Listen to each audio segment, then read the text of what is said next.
What is going on, everybody? It is Triple Crown 24 back today with a PSA set registry reveal. So I've started a new PSA set registry as one of my collecting goals for 2019. Today I'm showing off the first 4 cards that I picked up for the set, including one that was on my contest response for Mike O of my 5 cards I want to pick up in 2019. So I'm very excited to show this off today. Of course, let me know what you think in the comments down below of today's set registry. I'll talk a little bit more about what the set will look like and kind of what my thoughts are on it. So let's go ahead and get into it. I've been thinking for a long time about what set registry I wanted to start ever since I released that collecting goals video. And as a Cabrera player collector, I thought I could use some more focus in that and, pick up some higher end Cabrera cards that weren't necessarily autographs, but, they're a little bit more than the base cards just because sometimes those can get expensive to pick up if I'm getting them individually. So something in between an autograph and a base card to me is a slab, and this one's probably one of the higher end slabs I can get for Cabrera.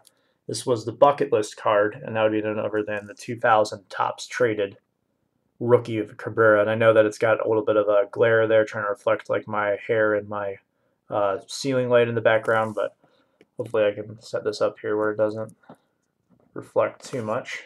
There we go.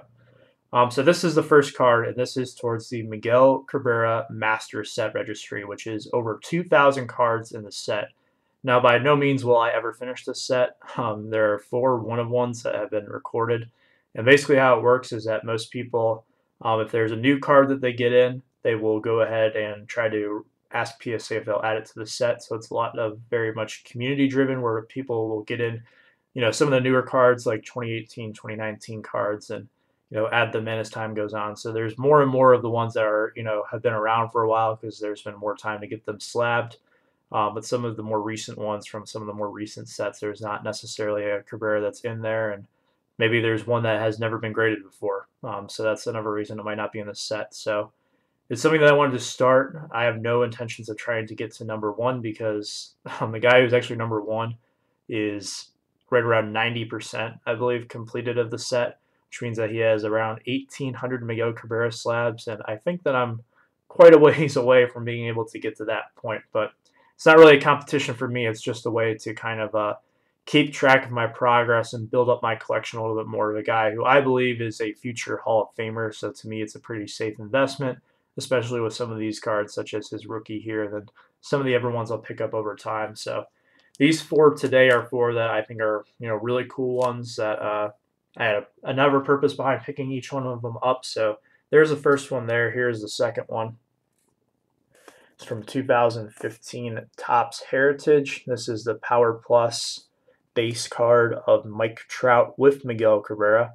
2 future Hall of Famers. I'll go ahead and say it for Trout. He's the best player in the game today, and the things that he's been able to do in his first, 7 years of his career are better than some people did in their entire 20-year careers. So Trout is definitely on pace for it, and Cabrera has pretty much the resume to get in now, in my opinion. He's only going to add to it here in the last couple of years of his career, but 2 guys who will define the 2010s in baseball on the same card. To me, no-brainer, had to add that in my collection. Got it for a pretty good price, too, and I got it as a Gem Mint 10. These other 2 came from ComC, so I've been sent off a big order to ComC to get some stuff sold for consignment. And in exchange, I've been picking up some cards from my Tigers team set with that.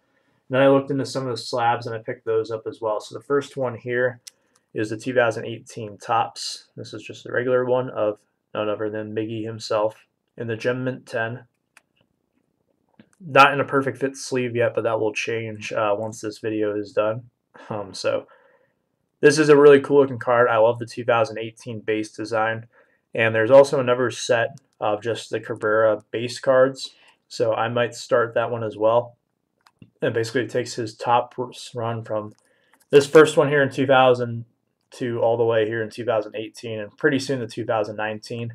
I'll probably submit one of my own 2019 Cabreras to be graded in my next PSA submission. So just because I want to have another one in the collection. So anytime I can get one of the flagship ones, I'm definitely going to go ahead and pick it up. And got that one in a Gem Mint 10. I paid like $25 for that one. They usually can get them on eBay for like $20 or $22, but It was worth it to me. I was already buying stuff from ComC.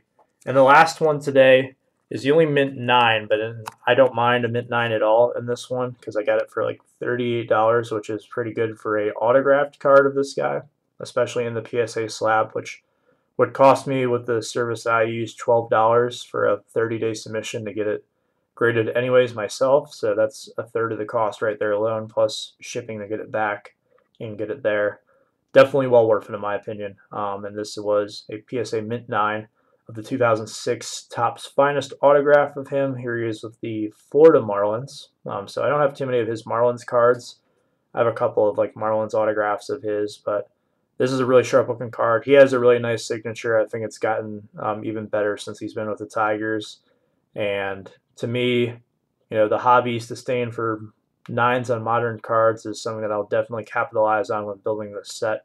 I don't really mind too much. My only preference on the 10s is to get them with the flagship cards. Since I've gotten the first two as 10s, I kind of want to get the complete run of flagship in all 10s. So that's really my only priority for that. But some of these other ones, like this one right here, was just I bought a really good deal at a 9, so I figured why not go ahead and add it to my collection. So there you go. That is the Miguel Cabrera Master Set Registry. This is where it will all begin, and I'll show off my slabs as they come in throughout the rest of my duration of putting this together, which will probably be a very long time, but this is part of my effort to become more focused in my collection. And then I've knocked off 2 goals with one of my 5 cards I wanted to pick up and one of my other collecting goals for the year of starting the set registry. So hopefully you enjoyed it.